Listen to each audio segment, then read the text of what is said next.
dari Pengadilan Negeri Ciamis, dan update cerita kisah ini luar biasa yang harus disampaikan kepada seluruh Indonesia, betapa kekuatan yang masif itu berusaha untuk menghancurkan seseorang ataupun merusak seseorang dengan kekuatan tertentu.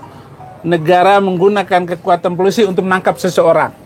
Dan eksepsi yang disampaikan oleh pengacara ini, inilah eksepsi yang pernah saya dengar, eksepsi yang luar biasa.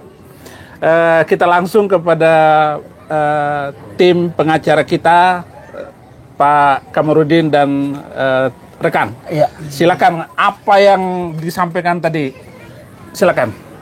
Jadi karena ini perkara pidana, namanya keberatan. Kalau dalam perdata disebut eksepsi. Tapi masyarakat secara umum sudah menerima baik pidana pun perdata disebut eksepsi atau keberatan. Ya. Jadi keberatan terhadap 385 halaman dakwaan jaksa penuntut umum. Kenapa keberatan? Pertama karena MKC ini ketika membaca surat 72 Al-Jin 19 yang menyatakan ketika hambanya Muhammad sedang sholat dia dikerubuni oleh jin. Kemudian itu dibaca oleh Abdul Somad untuk membantah tuduhan daripada Abdul Somad yang menyatakan bahwa di salib itu ada jin kafir.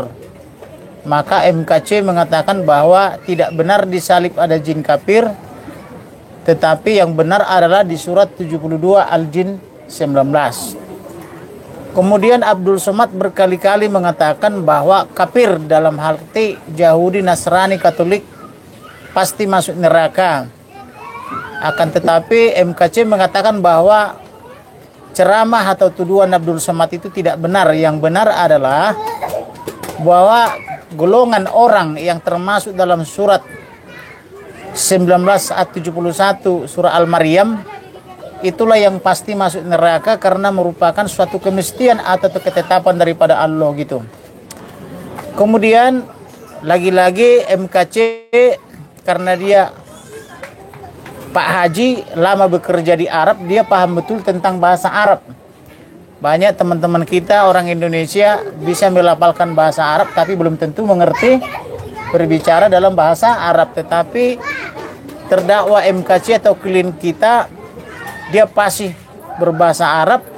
Dia dan istrinya Ibu Haja Watmah lama dikerja di Arab sehingga paham betul bahasa Arab. Maka dia padukan bahasa Arab dengan bahasa Indonesia, yaitu Assalamualaikum warahmatullahi wabarakatuh atau Alhamdulillah Yesus. Mengapa terdakwa atau klien kami MKC mengatakan itu? Karena MKC ini adalah manusia yang unik. Kenapa saya katakan unik?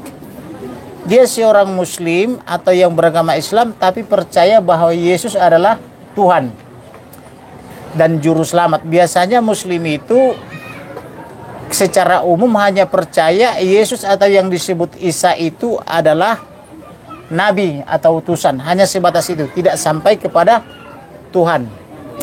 Tetapi karena MKC membaca surah Al-Maryam 19 ayat 33 di mana di situ ada narasi yang mengatakan diberkatilah kaku waktu lahir, diberkati waktu mati, dan diberkati waktu dibangkitkan kembali. Maka ini ditimang-timang oleh MKC, berarti Isa atau Yesus itu pernah lahir, pernah mati, dan pernah bangkit kembali.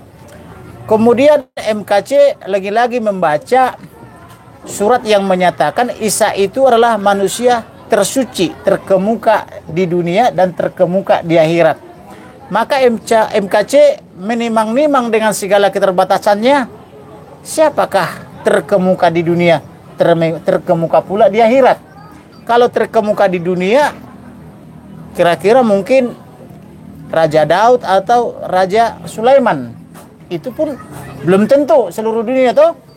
Kalau di Indonesia mungkin terkemuka Jokowi kan gitu. Tapi kok ada terkemuka di dunia, terkemuka pula di akhirat. Dan kemudian ditimang-timang lagi oleh siapa namanya MKC, hanya Allah yang adil. Tapi Isa juga adil karena dia hakim yang adil. Kemudian hanya Allah yang tahu hari kiamat. Tapi ada lagi dibaca oleh MKC bahwa Isa tahu pula hari kiamat. Nah, inilah yang menjadi pertimbangan daripada MKC sehingga dia terus mencari penelusuran tentang apa maksud daripada tulisan-tulisan atau surat-surat ini sampai dia menemukan surah Yohanes 10:30 disebut Yesus berkata, "Aku dan Bapa adalah satu." Jadi Yesus dan Tuhan itu satu, sama-sama satu di dalam Tuhan. Dibaca lagi Yohanes 1 ayat 1 bahwa Yesus itu adalah firman yang hidup.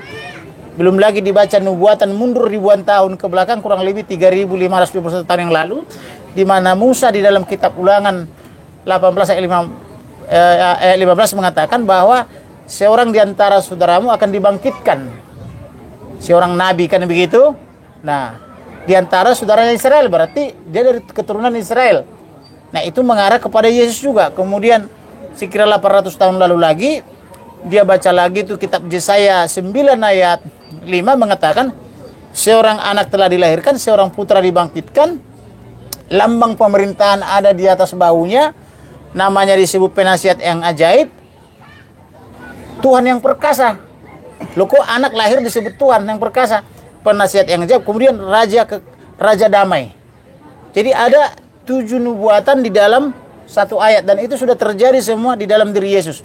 Kemudian ada lagi nubuatan terhadap Yohanes yang sudah dinubuatkan juga dalam kitab Yesaya bahwa jalan yang berliku akan diluruskan, gunung lembah diratakan. Itu diulang lagi dalam Yohanes, dapat dalam nubuatan Yohanes.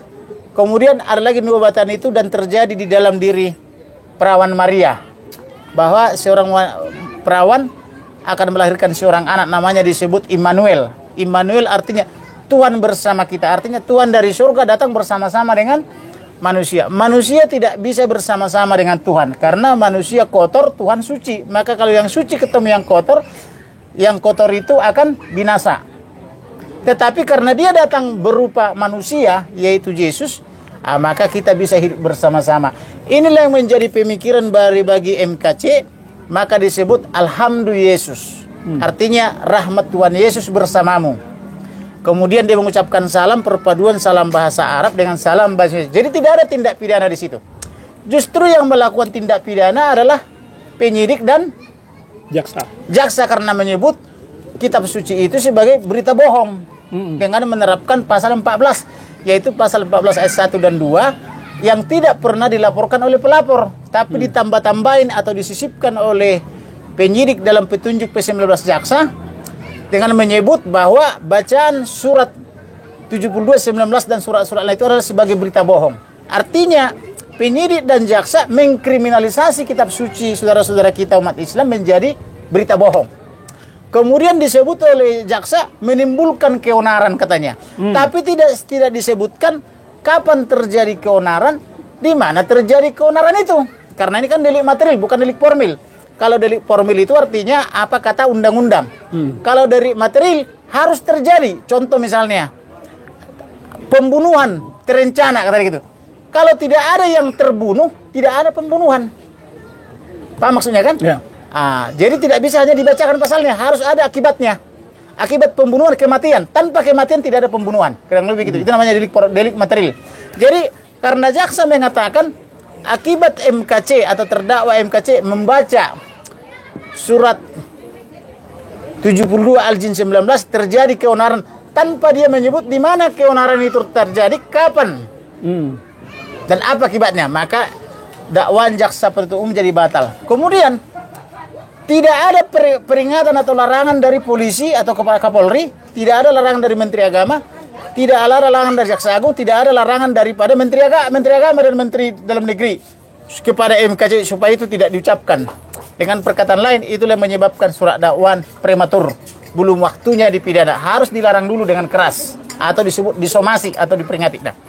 Kemudian dalam surat dakwaan itu juga disebut bahwa MKC itu debater. Kemudian disebut kolaborator. Kolaborator, debater. Kolaborator itu artinya berkolaborasi dengan yang lain. Tetapi tidak disebut dia berkolaborasi dengan siapa. Dia sendirian kolaborator.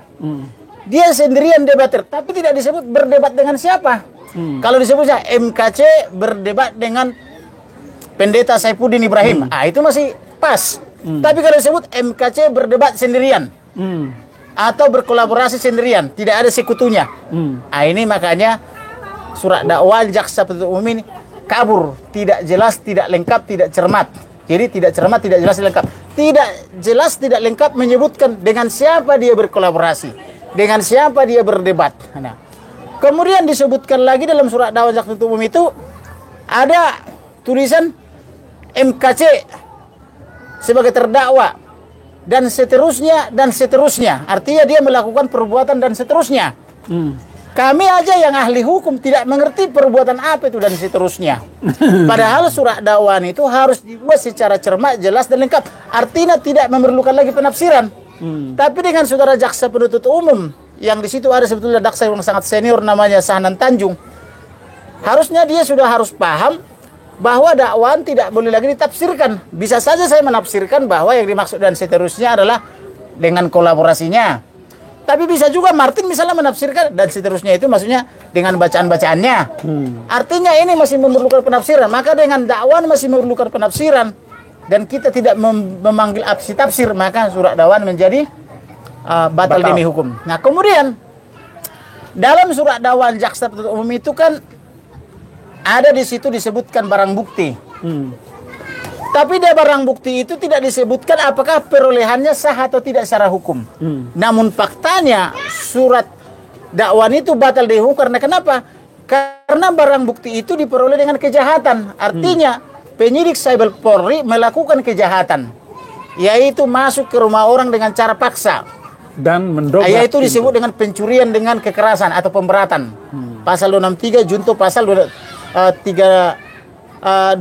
maksudnya 363 dan 365. Nah, dengan cara mendobrak rumah orang. Kan tidak boleh dong penyidik mengumpulkan barang bukti dengan kejahatan. Sedangkan penyidik Cyber Polri ini begitu dia MKC membaca surah Al-Jin 72 Al-Jin 19, 21 dia dilaporkan, 20 langsung tersangka, 23 itu penyidik langsung datang ke Bali. Tanpa administrasi penyidikan langsung mendobrak rumah terdakwa MKC, lalu mengambil songkok dan handphone dan laptopnya tanpa ada izin dari Ketua Pengadilan Negeri Badung Bali, tanpa ada surat perintah penyitaan, tanpa ada surat perintah penggeledahan dan sebagainya, tanpa izin Ketua RT RW, tanpa izin Kepala Desa dan Lurah. Kalau begini modelnya ini sama aja dengan negara preman. Kalau bisanya membongkar, mendobrak, lalu untuk apa kita menyebut Indonesia adalah negara hukum? Ini bukan negara hukum kalau begini.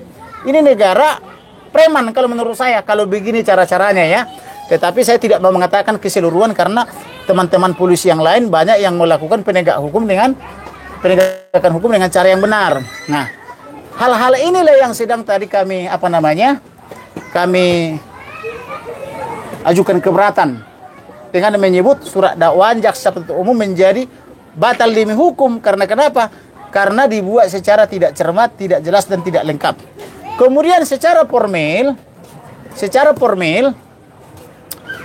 jaksa itu hadir 15 orang bergantian membacakan surat dakwaan.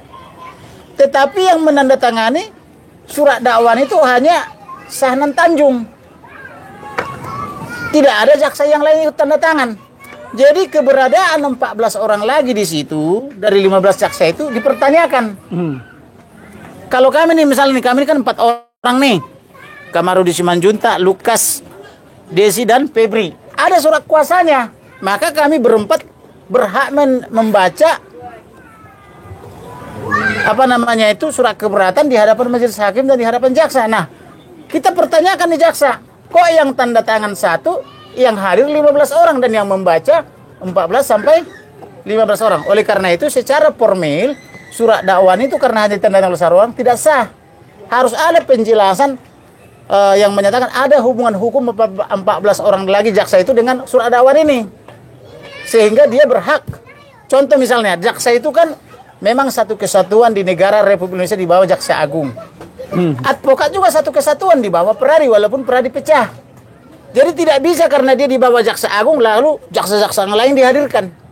Nah, apa bedanya dengan kami? Karena kami satu kesatuan dalam Peradi, maka pengacara-pengacara di luar sana saya dibawa ke situ, rombongan ikut membaca, kan tidak boleh toh. Harus ada hubungan hukumnya antara penegak hukum itu dengan produknya, yaitu antara jaksa dan surat dakwaannya. Kemudian terdakwa MKC ini kan dilaporkan atas perbuatan tanggal 20 pada tanggal 21 Agustus 2021 di Dirsaber Jakarta. Tetapi yang dilaporkan oleh pelapor ini kan perbuatan tanggal 20 Agustus 2021. Tetapi yang dimasukkan oleh jaksa ke dalam surat dakwaan inilah perbuatan-perbuatan dilaporkan. Jadi hal yang tidak dilapor oleh pelapor dibikin jadi objek dakwaan. Makanya ngaur dan kabur. Rasain lo jaksa. Jadi artinya jaksa ini dan penyidik ini saking bencinya terhadap kasus ini atau saking bencinya kepada MKC yang berlebihan, dia menjadi tidak objektif sehingga dia yang sibuk sendiri mengemas BAP dan dakwaan tanpa prosedural. Harusnya kan karena pelapor melaporkan perbuatan tanggal 20 yaitu terkait dengan pembacaan surah Al-Jin, pembacaan surah Al-Maryam, pembacaan salam Alhamdulillah Yesus atau Arahmatullahi wabarakatuh, Assalamualaikum warahmatullahi wabarakatuh. Harusnya itu yang menjadi objek penyidikan dan surat dakwaan. Tetapi ini menjadi melebar kemana-mana. Dibuat 385 halaman. Tetapi menjadi kabur. Tak jelas. Kemudian locus delicti dan objek delicti adalah di Bali. Ditangkap di Bali. Ditahan di Bali pertama kali. Tapi seharusnya yang berwenang mengadili perkara ini adalah Ketua Pengadilan Negeri Badung Bali. Tapi saking bencinya penyidik dan jaksa ini kepada perkara MKC, direkayasalah perkara ini ke Ciamis dengan cara menghubungi Babinsa di Ciamis. Kemudian menghubungi ormas-ormas. Lalu memeriksa saksi-saksi di Ciamis. Padahal tak ada hubungan saksi di Ciamis dengan perkara ini. Sedangkan dari Ciamis Bapak ini sudah keluar belasan bahkan puluhan tahun yang lalu. Tak ada hubungannya. Tapi karena dia bekerja berdasarkan kebencian, dicari-carilah orang-orang yang siapa kira-kira yang bisa membenci MKC. Maka turunlah ke sini penyidik berinisial BS mencari-cari saksi atas bantuan Babinsa. Nah, selanjutnya terdakwa MKC mengajukan 7 saksi. Mengajukan 7 ahli sesuai pasal 116 ayat 3 KUHP. Tetapi penyidik tidak mau memintai keterangan atas 7 saksi dan 7 ahli ini dengan alasan di dalam otaknya walaupun tidak disalurkan ke kita supaya jangan sampai lebih banyak saksi di Jakarta. Karena kalau lebih banyak saksi di Jakarta maka perkara tidak disidang di Bali tapi di Jakarta. Nah, maka supaya tidak lebih banyak dari yang dari Ciamis, dia menolak memintai keterangan atas saksi dan ahli ini. Dengan cara begini, nantilah itu di pengadilan. Padahal pasal 116 ayat 3 KUHP ini mengatakan wajib, penyidik wajib memanggil dan memintai keterangan. Tetapi setelah kita bertengkar dengan penyidik di Barreskrim Polri di lantai 15, akhirnya dia mau memeriksa 3 dari 7 atau 3 dari 14 karena 7 saksi, 7 ahli kita wajibkan. Dia hanya mau memintai keterangan awalnya 2, tapi karena saya ancam lapor propam, akhirnya dia mau meriksa 3, yaitu Bapak 1, Pendeta Yusuf 1, Usman Bulu, kemudian Kiai Haji Komarudin. Jadi dia hanya minta 3 ini. Jadi inilah dasar kita mengajukan keberatan. Artinya keadilan hukum, kepastian hukum dan kemanfaatannya tidak mungkin hanya dari putusan pengadilan, tapi juga harus berdasarkan hukum acaranya, yang mulai dari penyelidikan, pra penuntutan, dakwaan, penuntutan dan baru putusan. Jadi tidak mungkin ada keadilan dalam putusan kalau proses acaranya sudah rusak dari awal. Itulah sebabnya kita juga keberatan supaya perkara ini tidak disidang di Ciamis tapi di Bali. Kemudian supaya surat dakwaan dinyatakan batal karena berasal dari hasil penyidikan yang batal demi hukum atau melawan hukum, disebut dengan undue process of law. Undue process of law.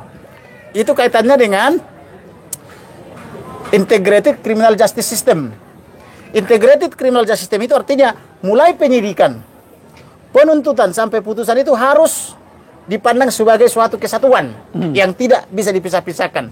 Artinya kalau prosesnya salah, maka putusannya juga pasti jadi salah. Oleh karena itu harus diperbaiki. Dan yang lebih fatal lagi, karena MKC ini sejak diculik, disiksa, ditahan dan diminta keterangan, dia tidak pernah dibantarkan ke pengadilan. Padahal berdasarkan pasal 5 tidak dibantarkan ke rumah sakit maksudnya dan ke dokter. Padahal berdasarkan pasal 58 dia berhak berobat. Menurut surat edaran Mahkamah Agung dia juga berhak dibantarkan. Tetapi karena orang ini penyidik dan jaksa penuntut ini sangat benci karena sentimen agamanya, hak itu tidak pernah diberikan. Tapi karena dia punya kepentingan untuk membaca surat dakwaan, maka dihadirkan lambulan. Dihadirkan dokter ke pengadilan. Tapi diukur darahnya sangat tinggi, 458. Jadi disuntik-suntik lain mungkin vitamin kita nggak tahu. Yang penting supaya bisa ada duduk di hadapan hakim. Tapi karena terdakwa MKC ini sakit, dia tidur sendiri. Jadi jaksa membaca surat dakwaan buat dirinya sendiri, tapi terdakwa tak mendengar. Padahal surat dakwaan itu harusnya dibacakan untuk didengar oleh terdakwa supaya terdakwa tahu bahwa dia dijerat dengan pasal-pasal itu karena dasar pemeriksaan adalah surat dakwaan. Tapi terdakwa tidur. Setelah selesai dibacakan baru dibangunkan kan begitu. Nah, apakah cara-cara seperti ini bisa diterima? Seharusnya yang benar disehatkan dulu terdakwa MKC, setelah sehat baru disidang karena hakim bertanya apakah saudara sehat apa tidak. Kalau tidak ada makna pertanyaan hakim itu, untuk apa hakim, penyidik dan jaksa selalu bertanya apakah saudara sehat, apakah saudara saat ini bersedia minta keterangan. Nah kalau sudah sakit stop pemeriksaan, sehatkan dulu kan begitu. Tetapi karena ini perkara kelaliman di mana penguasa negara melalui aparat hukum, polisi dan jaksa memaksakan kehendaknya dengan cara-cara yang lalim, maka kita lawan secara hukum, yaitu dengan cara membela hak-hak terdakwa. Jadi haknya yang kita bela. Nah kemudian karena belum terjadi keonaran, belum terjadi kerusuhan, maka penyidik berinisial BS mengundang ormas ke pengadilan waktu pembacaan surat dakwaan. Sehingga ormas-ormas ini datang malam hari dan si penyidik IBS ini dengan bangga muntah-muntah di kantin Ciamis mengatakan aku yang merekayasa semua ini. Padahal dia tidak tahu sudah kita pasang di situ alat perekam. Sudah ada kawan kita di situ. Kita kan ini kan didikan Mossad kita ini ibaratnya setara dengan Mossad lah kan gitu ya. Kita rekam dia berbicara seenaknya, aku yang merekayasa perkara ini sehingga ke Ciamis atas bantuan Babinsa Cimerak ya, Babinsa Cimerak kata dia.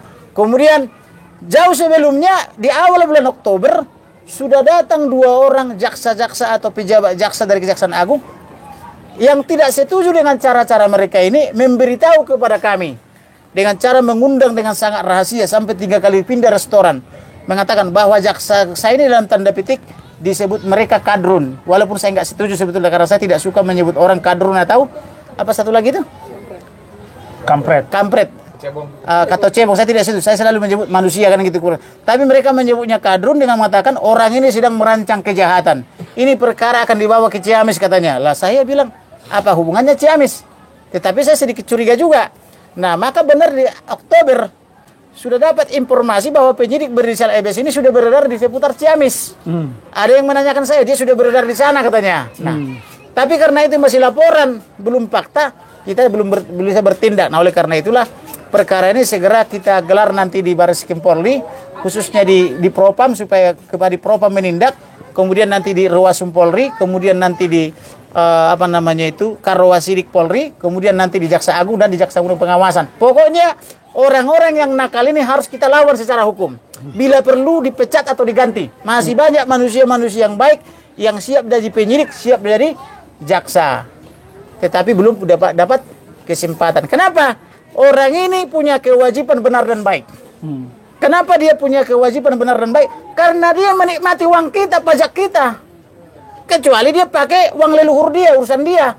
Tapi karena dia pakai pajak kita, pajak negara, dia mewakili negara atau representasi dari negara. tidak boleh berbohong. Sementara penyidik ini menyebar hoax, berbohong dengan mengatakan MKC belum bisa dihubungi, MKC belum bisa didampingi karena dia terpapar COVID-19.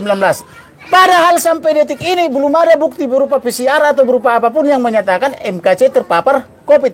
Yang terbukti adalah dia dianiaya, disiksa, dikeroyok oleh suruhan penyidik dan atau oleh tahanan Baris Krim Polri, mulai dari pangkat perwira pertama atau bala di bawahnya, dari polisi pangkat rendah sampai polisi pangkat tingkat tinggi, perwira tinggi, yaitu Irjen Pol NB dan kawan-kawan. Jadi artinya kalau masyarakat menyebar hoax, dijerat dengan pasal 14 ayat 1 dan 2 Undang-Undang nomor 1 tahun 46. Kenapa penyidik dan jaksa menyebar hoax tidak ditangkap? Harusnya ditangkap dong. Karena equality before the law atau audi alteram partem. Semua orang sama di hadapan hukum. Kecuali bilang, oke, setiap orang sama di hadapan hukum.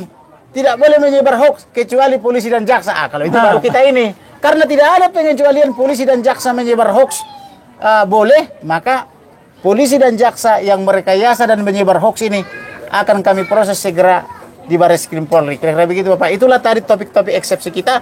Jadi eksepsi kita menyangkut kompetensi relatif. Kemudian menyangkut surat dakwaan batal demi hukum. Karena tidak tidak cermat, tidak jelas, tidak lengkap. Kemudian surat dakwaan tidak dapat diterima. Kemudian ditambah dengan surat dakwaan itu kabur atau obscur libellum. Kira-kira begitulah Pak Saipudin. Luar biasa. Saya baru kali ini mendengar secara langsung, nanti akan dinaikkan lagi setelah ini lengkapnya eksepsi pengacara MKC. Sehingga seluruh dunia, seluruh Indonesia akan tahu bagaimana kasus ini adalah kasus yang sengaja dibuat sedemikian rupa. Padahal sesungguhnya yang telah melakukan keonaran itu Abdul Somad. Ya.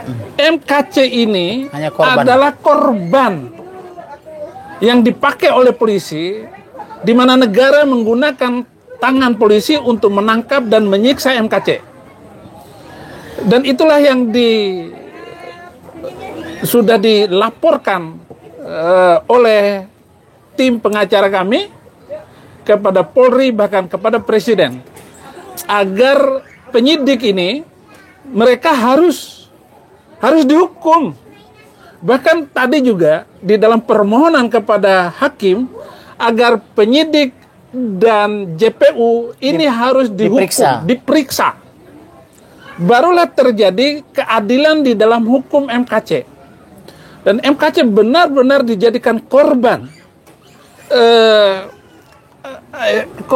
atau kelinci percobaan untuk menguji keadaan Indonesia hari ini. Padahal kami orang Kristen, no problem. Dan kami nggak akan melakukan perlawanan sedikit pun terhadap kekacauan bangsa ini. Bahkan kami begitu menikmati penghinaan ini dari tahun ke tahun, puluhan tahun ini, tentang kami yang minoritas atas mayoritas. Ini luar biasa loh. Dan belum pernah ada seorang muslim pun yang masuk penjara karena menghina kekristenan. Padahal sudah dicatat oleh saya ada 650 buku penghinaan yang ditulis oleh kiai dan kaum mu'alaf untuk menghina kekristenan. Dan belum ada yang tangkap. Tetapi baru ngomong kayak begitu, membalas Abdul Somad. MKC harus menikmati penghinaan hukum ini. Dan ini sudah 3 bulan lebih loh, saudara-saudara. Jadi MKC ini adalah korban politik Polri. Kenapa saya sebut korban politik Polri? Karena Abdul Somad sudah dilaporkan ke polisi.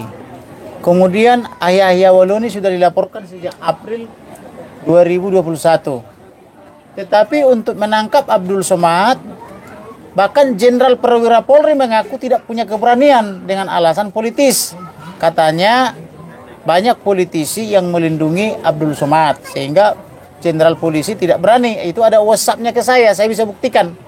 Kemudian untuk menangkap siapa itu, Yahya Waloni pun Polri ragu, maka supaya bisa sebenarnya sasaran Polri adalah menangkap Yahya Waloni.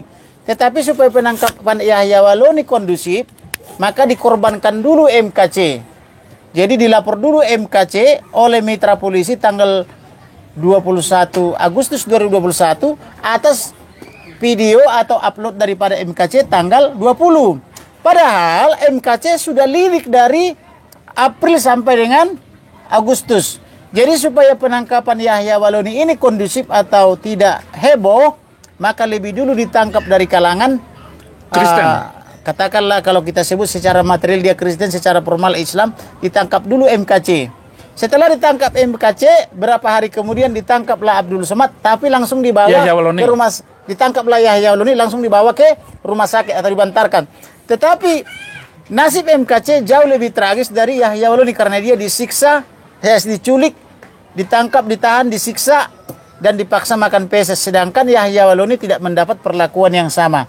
Nah inilah akibatnya karena polisi berada di bawah presiden atau di bawah partai politik berkuasa.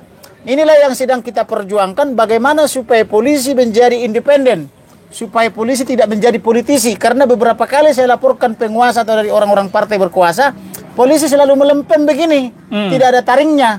Tetapi polisi yang sama ketika dia mengabdi di KPK, dia bisa kuat karena bebas dari intervensi. Padahal polisi yang di KPK itu cuma perwira pertama dan perwira menengah, ada satu perwira tinggi, tapi jagonya luar biasa. Kenapa dia induknya tidak jago, di cabangnya jago? Karena yang di cabangnya itu bebas dari intervensi politik, sedangkan di induk diintervensi oleh politik. Nah, ke depan supaya Indonesia ini penegakan hukumnya bisa bagus, saya mengusulkan supaya Kapolri tidak lagi di bawah presiden. Dia harus menjadi lembaga penegak hukum yang independen seperti KPK.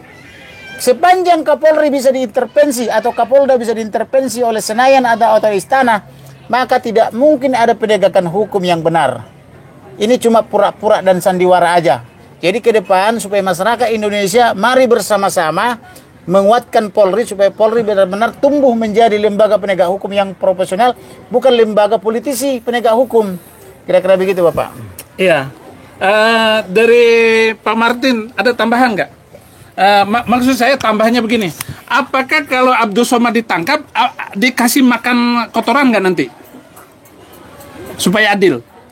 Seperti kita harus tanya dengan Irjen Pol ya. Karena Irjen Pol kan pernah bilang bahwa dia membenci semua penista agama atau penoda agama kan. Ya. Dan beliau tidak bilang bahwa agamanya harus apa. Oh gitu. Tapi pada saat Pak YW masuk kan juga nggak dianiaya sama dia kan. Ya. Jadi ya kalau menurut saya sih nggak ada lah orang Kristen yang mau menganiaya seperti itu. Karena kita taat pada hukum negara ya, walaupun dengan hukum Tuhan dan juga hukum negara. Jadi kita ini menghormati orang yang sedang menghadapi proses hukum. Nggak boleh kita menganiaya, nggak boleh kita menistakan hak asasi manusia orang, nggak boleh. Lalu saya mau tambahkan sedikit mengenai proses keberatan kita ya atau eksepsi ini. Saya pribadi dan juga mewakili tim penasihat hukum meminta kebijaksanaan Majelis Hakim Ciamis ya. Tadi kami sudah paparkan panjang lebar ya mengenai proses-proses yang dilakukan oleh penyidik untuk mendapatkan saksi. Jadi ini inline dengan keberatan kami bahwa Pengadilan Negeri Ciamis tidak memiliki kewenangan ataupun kompetensi relatif untuk memeriksa, mengadili dan memutus perkara ini. Kenapa? Di samping didasari oleh KUHAP, proses-proses yang dilakukan oleh penyidik dengan menghadirkan saksi-saksi sebanyak dia minta 7 katanya tapi dikasih 15 atau 15 itu kan. Dan ada info katanya dapat sango ya. Dapat sango, disangoin pulang. Dan setelah saya baca BAP ternyata kebanyakan dari mereka itu tidak tahu video itu. Belum pernah nonton. Mereka hanya mendengar katanya, tapi faktanya nggak pernah nonton. Disebutkan testimonium di audito. Akhirnya saya pastikan lagi oleh rekan-rekan yang pernah tinggal di Cimerak kan. Emang di Cimerak YouTube itu biasa ya? Oh enggak Pak, makan aja susah, gimana mau beli kuota katanya. Nah, itulah pusing juga kepala kita kan. Nah itu yang pertama mengenai keuangan. Yang kedua mengenai sinyal. Karena daerahnya itu antara laut dengan gunung katanya. Nah jadi kalau dia mau menggunakan pasal 84 KUHP, ya, apa urgensinya? Mereka Yalah, penyidik yang mempertunjukkan video itu supaya dilihat oleh orang Cimerak. Jadi karena saksi ini belum pernah melihat video itu sebelumnya, diperlihatkan kepada saudara video kan gitu. Jadi baru kali itu dilihat video itu. Jadi bukan karena dilihat sebelumnya maka dijadikan saksi, tapi karena penyidik ini kegenitan karena kebenciannya pergi mencari saksi-saksi dengan mengintervensi Babinsa, Iya. Babinsa Cimerak. Kau cari dulu orang-orang pembenci katanya, yang bisa membenci MKC. Gini Bang, sorry. Gitu. tolong cariin saksi dong modelnya begini katanya. Iya. Yang model begini yang saya suka katanya. Iya. Jadi cara mendapatkan saksi ini menurut saya ini bagian dari rekayasa ya. Ilegal. Jadi, kalau caranya sudah tidak benar, itu kalau dulu kita belajar mengenai proses ini industri ya. Input itu menentukan output. Tidak ada output yang bagus kalau inputnya jelek. Nggak ada. Nah sama, kalau dipaksakan ini ya. Penanganan perkara ini tetap dilanjutkan nanti dan eksepsi kita ditolak berdasarkan kompetensi relatif bahwa mereka ataupun majelis hakim menilai mereka memiliki hak untuk mengadili perkara ini, saya pikir ini suatu awal yang buruk untuk peradilan kita ke depan. Karena kita sudah sampaikan, kita sudah paparkan bahwa proses-proses ini bisa dikatakan ilegal ya karena direkayasa. Itu mungkin. Artinya hakim harus berani membuat putusan namanya putusan sela dengan mengatakan ini bukan kewenangan kami. Maka karena bukan kewenangannya diputus dalam perkara putusan sela dikembalikan berkas perkara ini ke jaksa penuntut umum untuk didaftarkan nanti ke Badung Bali. Iya. Luar biasa saudara-saudara, makin panas ini suasana pengadilan di Indonesia ini yang berkaitan dengan MKC.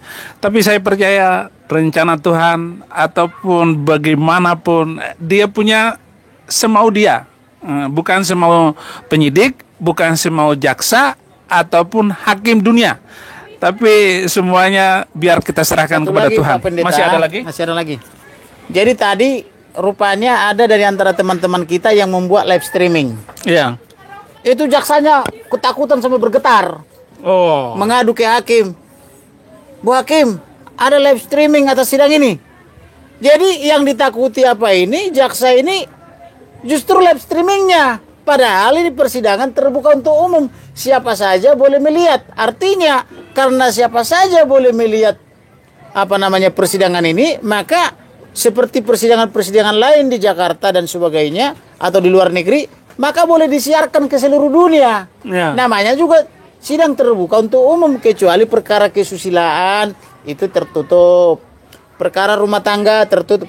Tapi karena ini perkara umum berarti berhak umum mengetahui perkara ini, maka tadi rupanya ada yang membuat live streaming. Tapi yang ketakutan jaksa ini sampai ketika penasihat hukum terdakwa membaca nota keberatan, mereka berunding terus gitu, ngomong-ngomong terus. Gimana nih? Sudah ketahuan belang kita, mungkin kurang begitu. Diskusi mereka kan, karena saking panasnya pembacaan surat keberatan itu, akhirnya mereka tidak sabar lagi. Kita langsung disela. Padahal kita lagi asik membaca keberatan. Izin menyela, bukan tidak bermaksud tidak hormat yang mulia. Ada ini live streaming katanya. Jadi yang ditakuti oleh jaksa live streaming. Harusnya yang ditakuti oleh jaksa dan penyidik adalah Tuhan, bukan live streaming. Apalah untuk apa ditakuti live streaming? Live streaming itu kan hak orang merekam atau mengupload. Tapi kalau kau takut Tuhan, maka hidupmu dan jiwamu akan selamat masuk surga. Amin. Itu intinya, takutlah kepada Tuhan. Maka kau jangan berbuat dolim kepada setiap orang. Jangan kau jahat, tapi berbuat baiklah dan berbuat benar. Berlomba-lombalah membuat kebaikan dan kebenaran. Dan takutlah kepada Tuhan. Jangan takut kepada alat-alat teknologi. Jangan takut kepada live streaming gitu loh. Memalukan itu. Terima kasih. Terima kasih. Memang ini live streaming ini membuat orang takut. Termasuk jaksa 15 orang Takut. kencing di celana. Kamu akan tahu itu semua. Bahkan saya tahu ini sedang dimonitor oleh penyidik ini. Penyidik ini sedang monitor pembicaraan Saifuddin Ibrahim. Saya percaya kalau mereka punya hati nurani, MKC harus dibebaskan. Betul. Dibebaskan. Karena tidak ada kesalahan gitu. Tidak ada kesalahan. Oh, masih ada kok sebuah kitab suci lebih parah ajarannya daripada itu. Terima kasih. Tuhan Yesus memberkati.